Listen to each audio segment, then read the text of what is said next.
Espace TV, le 22h.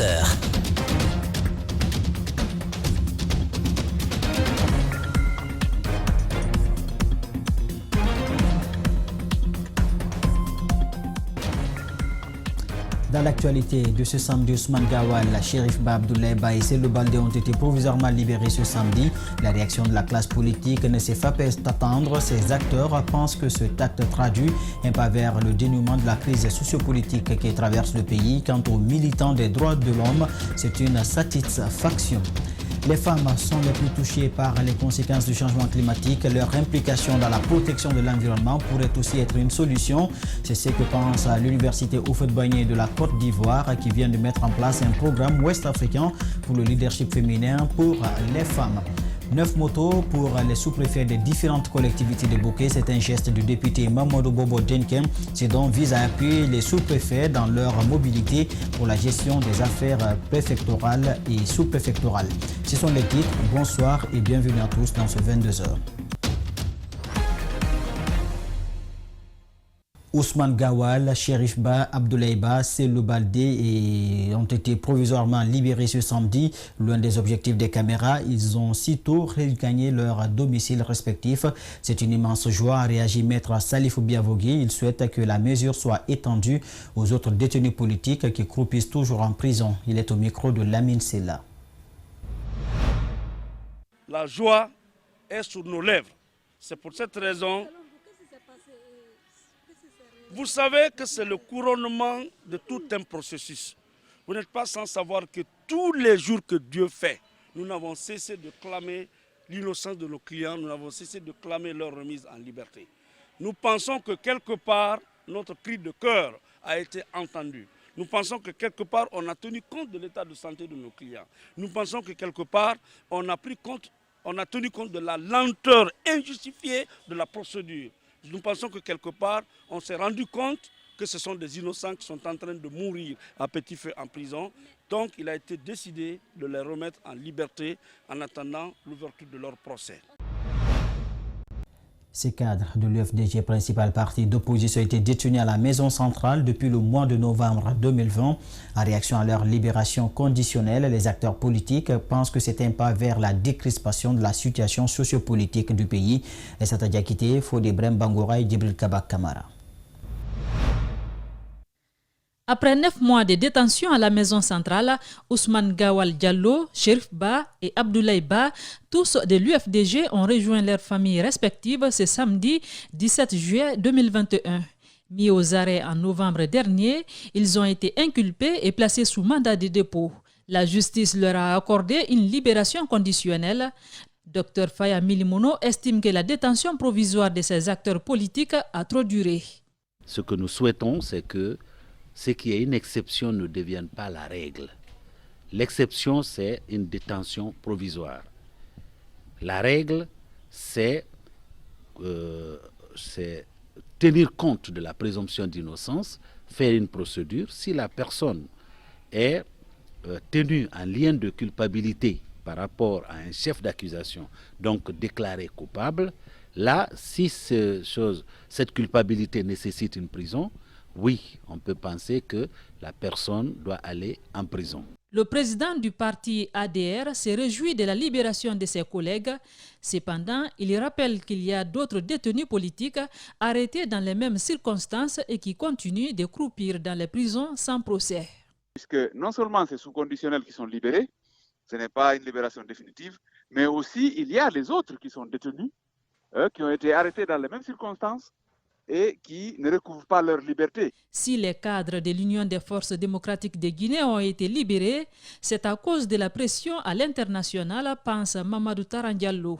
Il y a Etienne Soropogui qui est malade, il y a même Kemou Bogolahaba qui vient d'être arrêté, qui a des problèmes cardiaques, qui avait subi beaucoup d'opérations.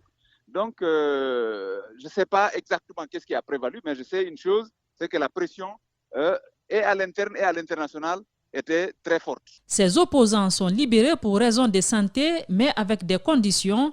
Déférer à toute réquisition de l'administration pénitentiaire, ne pas sortir de Conakry sans autorisation préalable de l'administration pénitentiaire.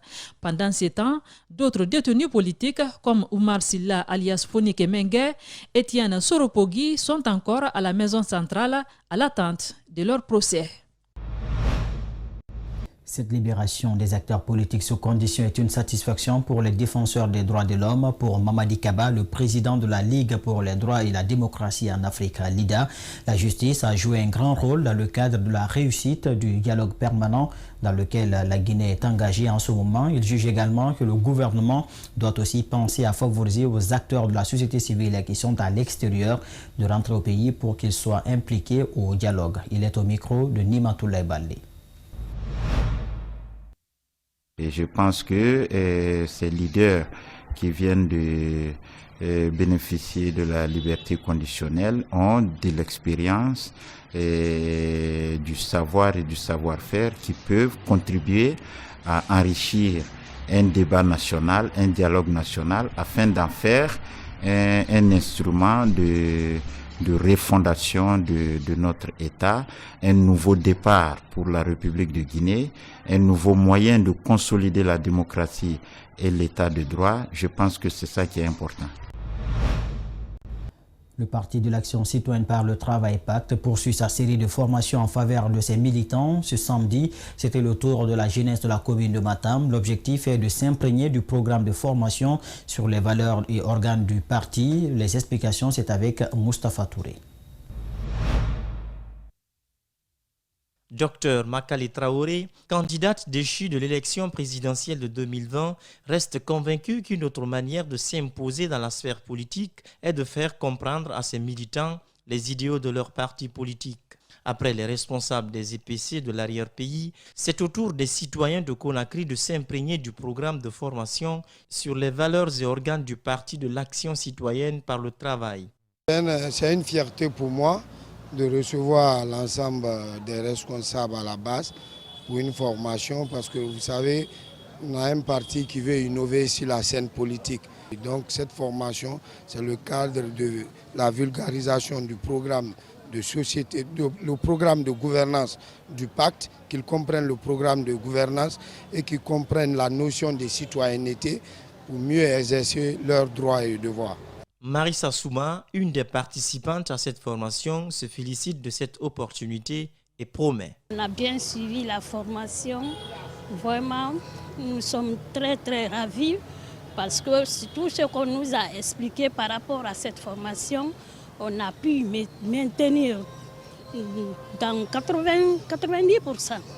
Donc nous sommes vraiment ravis. Je partage mes connaissances au niveau des autres personnes. Le porte-parole du parti Action citoyenne par le travail, quant à elle, apporte des précisions sur les avantages de cette initiative. Le message que le pacte peut donner au peuple de Guinée, c'est de dire qu'on peut faire la politique autrement. Au lieu d'être derrière une personne, il faut avoir une idée, être derrière un programme. Elle aime enseigner et j'aime apprendre. Donc si celle-là se lance dans la politique, je fermerai les yeux et je vais la suivre. Et avant ça, j'ai lu le programme, je me suis imprégnée du programme, je me suis dit, mais je trouve mon compte dedans. Si on pouvait mettre tout ça là en place, je pense que c'est le citoyen guinéen et la citoyenne guinéenne qui gagneraient. Le pacte ne compte pas s'arrêter là. Il entend pérenniser ses actions afin d'améliorer la vision politique de la jeunesse guinéenne. Après avoir affiché sa ferme volonté de digitaliser le système éducatif guinéen, le ministre Barno Barry envisage de stabiliser la liste des candidats aux différents examens pour l'année 2022 dès le mois de janvier prochain. Il promet également la disponibilité du budget des examens et tout le matériel dès février de la même année. C'est un défi qu'il souhaite relever, mais avec l'accompagnement de son département. Alcini Barry et Abdoulaye Kamara pour plus d'explications. Même si l'année scolaire 2020-2021 n'a pas connu son épilogue, le ministère de l'Éducation nationale se projette sur l'année prochaine. D'abord, il va s'intéresser aux mutations des cadres. Toute demande de mutation qui arrivera au MENA après l'ouverture sera considérée nulle et de nul effet. Les mutations se font pendant les vacances. Les listes de candidats de l'examen 2022 seront stabilisées très tôt et le processus de digitalisation sera terminé avant décembre 2021. La liste des candidats sera stabilisée l'année prochaine en janvier. À partir du 31 janvier, il n'y aura ni ajout, sauf des suppressions en raison de décès ou d'abandon.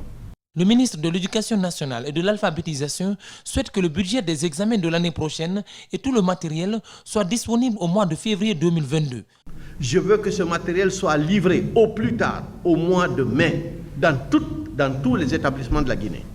Et je veux que les examens se passent sans qu'on ait besoin de dire qu'il manque quelque chose. Tout doit se régler à temps. Banobari s'est rendu compte que les élèves cherchent encore à se faire enrôler sur la liste des candidats. Il fustige cette situation et met en garde les écoles privées. Je me suis rendu compte que dans beaucoup d'écoles privées, pour des raisons de paiement, les candidatures ne sont pas remontées. Lorsque nous aurons terminé la digitalisation, la question du paiement se règle entre les parents et l'école. Moi, Bano, ministre de la République, je gère des étudiants qui sont en classe. Certes, l'ambition est là, mais jusqu'où pourra-t-il aller quand on sait que l'élan des cadres guinéens est pour la plupart brisé dès les premières innovations dans leur domaine? L'ambassade de France en Guinée n'est pas restée à marge de la célébration du 14 juillet à la résidence du diplomate français en Guinée. Une fête a été organisée et plusieurs hautes personnalités du pays ont pris part à cette cérémonie qui marque deux dates importantes dans l'histoire de la France. Placée sous le thème de la santé, Mamadou Saliouba a décrypté pour nous cette cérémonie de fête nationale filmée par les services de communication de l'ambassade de France. Suivez. Loin de la France et de l'avenue des Champs-Élysées, Marc Fombostier et ses collaborateurs ne pouvaient en aucun cas rester sobres. À la résidence de France en Guinée, le diplomate a célébré le 14 juillet suivant les conditions imposées par le Covid-19. Cette cérémonie du 14 juillet est doublement atypique. D'abord, parce que comme l'an dernier et pour les mêmes raisons, hélas, elle est comprimée dans un format restreint afin de respecter les mesures sanitaires décidées à bon escient par le gouvernement de la Guinée. La santé à l'honneur et pour ne rien oublier, l'ambassadeur de France en Guinée salue les performances du système sanitaire guinéen qui a vaincu le virus Ebola en 4 mois grâce d'une part à l'aide des pays européens dont la France et d'autre part le dévouement des professionnels de santé auxquels d'ailleurs il envoie une grande considération. La santé est bien ce cœur battant de la bonne tenue des relations entre la Guinée et la France.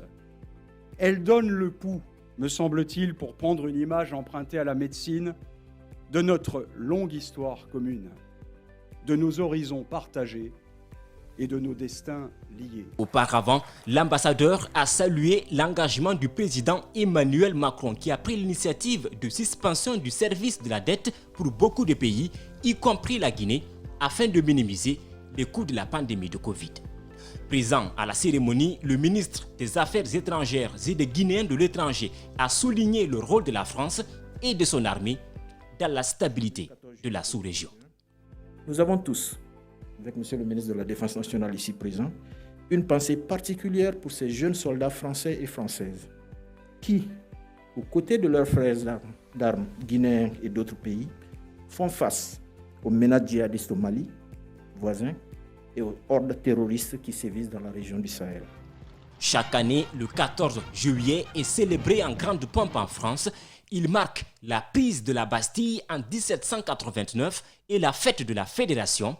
Lors de cette cérémonie, Marc Fombostier a annoncé qu'il va proposer de nommer en Guinée en début d'année prochaine un ou une experte internationale auprès du directeur de l'ANSS, comme le souhaitent les autorités guinéennes.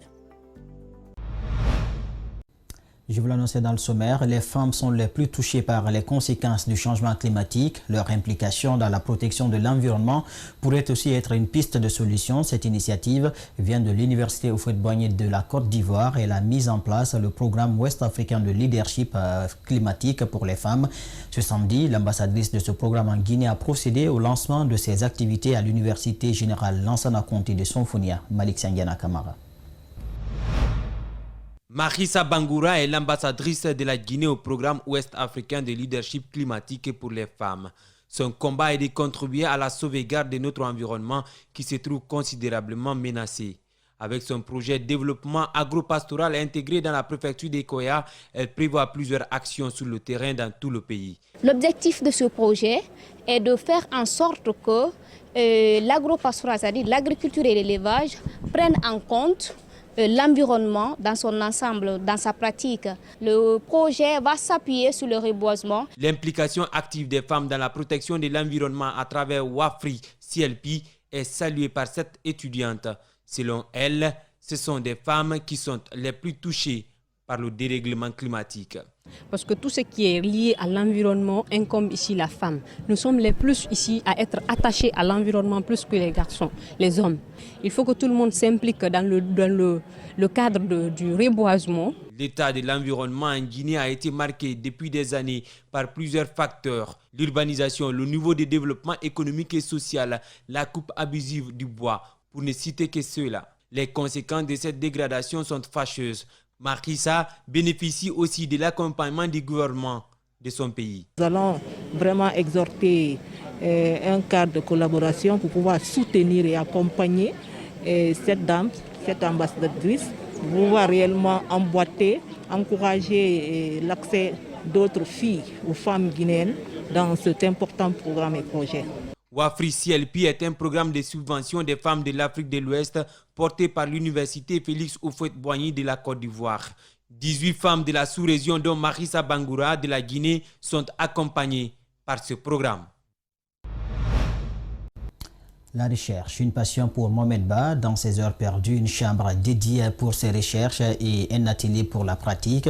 Ce théoricien croit pouvoir trouver un moyen pour accroître la vitesse d'un vélo. Ce n'est pas tout, il s'essaye aussi sur l'électrification. Il a partagé une partie de son expérience avec notre reporter, Mamadou Sadio Baldé.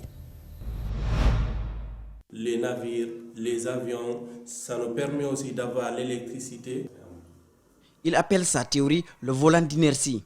Plus de vitesse pour moins d'efforts pour le cycliste.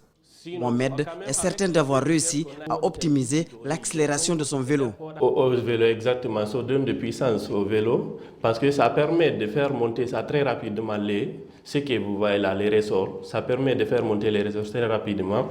Si on n'a pas les rouleaux que vous voyez ici, ça serait impossible de tendre les ressorts là, ça serait impossible parce que c'est très dur.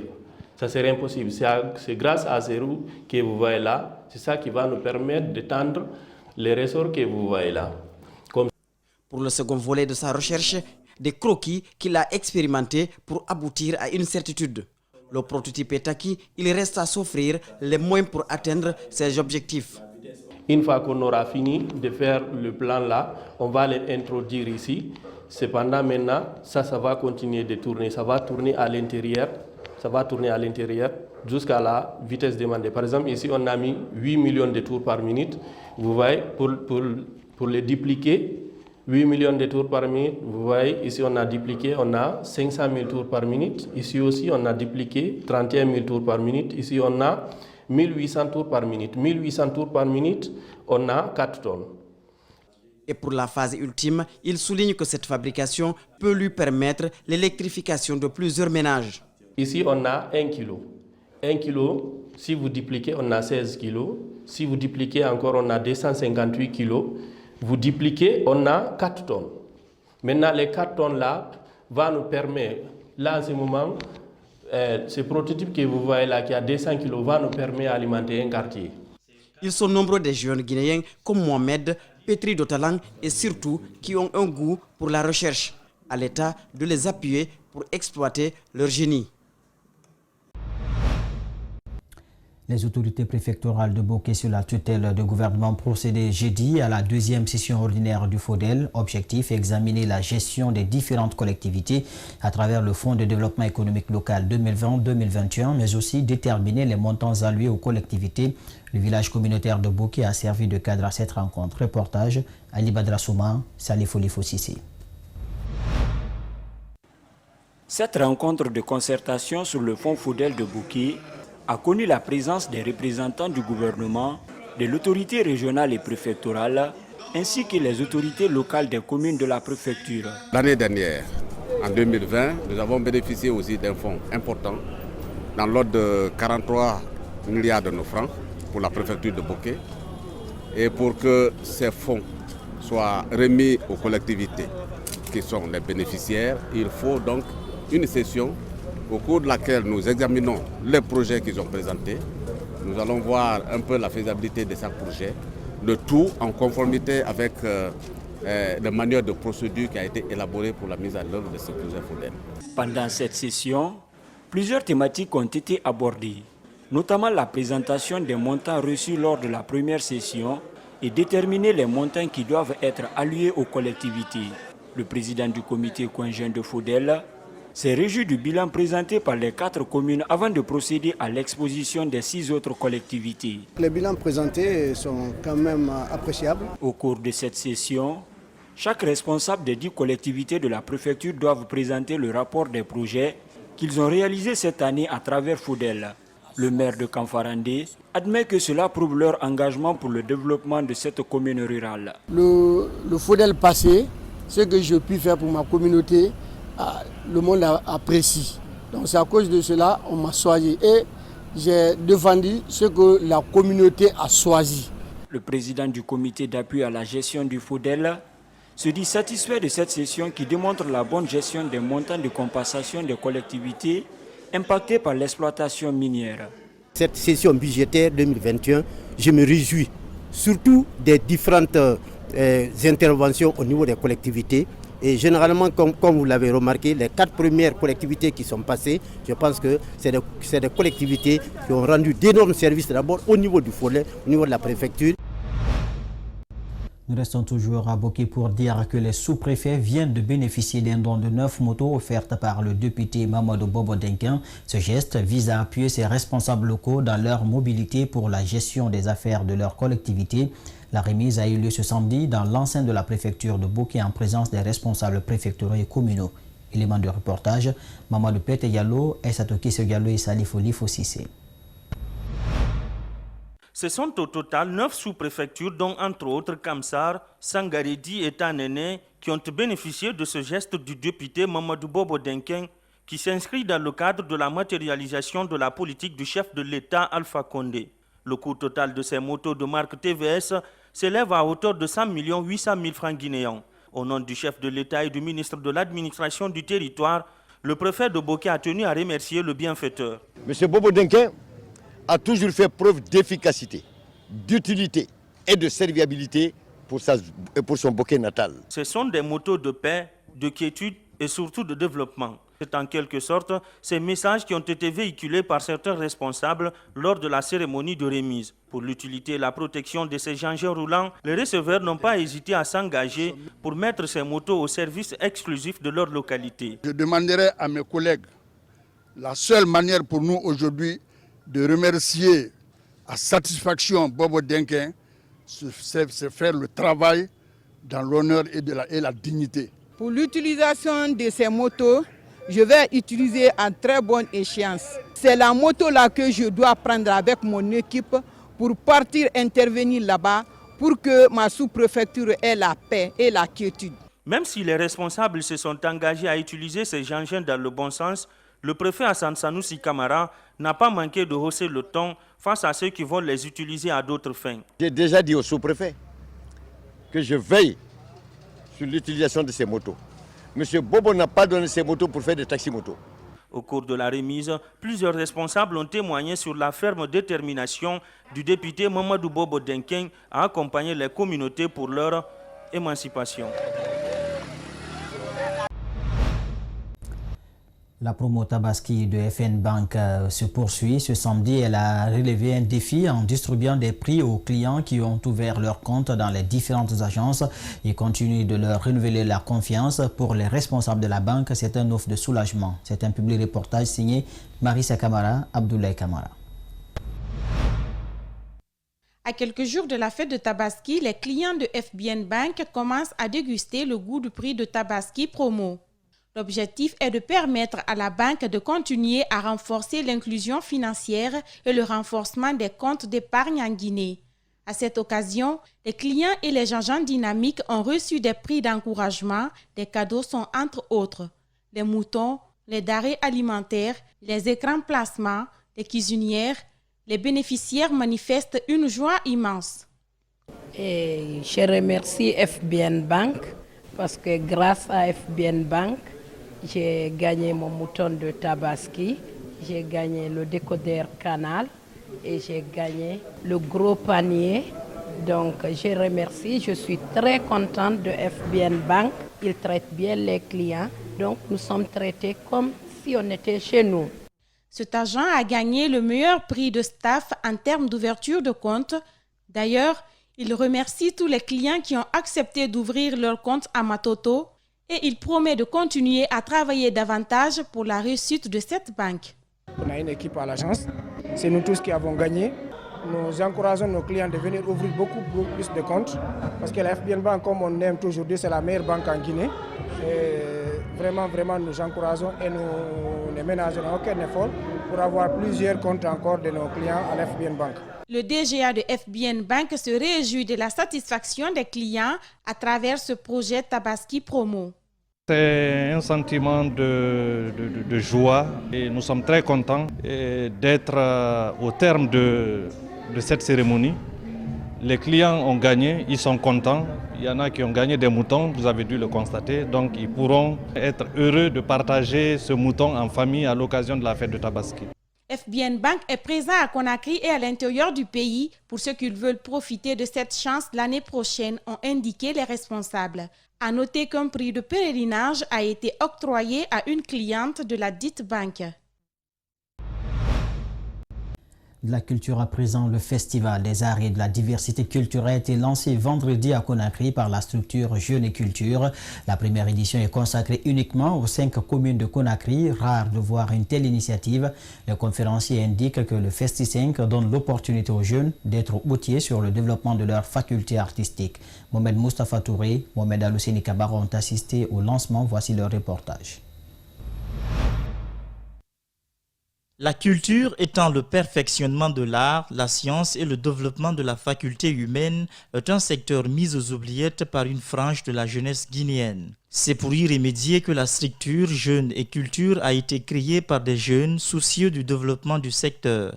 Sortir les jeunes qui sont dans la drogue, les occuper, les former dans le secteur culturel pour qu'ils puissent participer au développement de ce pays. Parce que la voie qui pourra mener au développement, c'est celle de la culture. L'État guinéen doit plutôt investir dans le secteur culturel. Pour marquer la présence dans le secteur culturel guinéen, ils ont lancé ce vendredi à la Maison commune des journalistes la première édition du Festival des arts et de la diversité culturelle. Nous allons lancer l'appel à projet, un appel à projet, où les jeunes des 5 communes pourront postuler dans l'activité qui les convienne.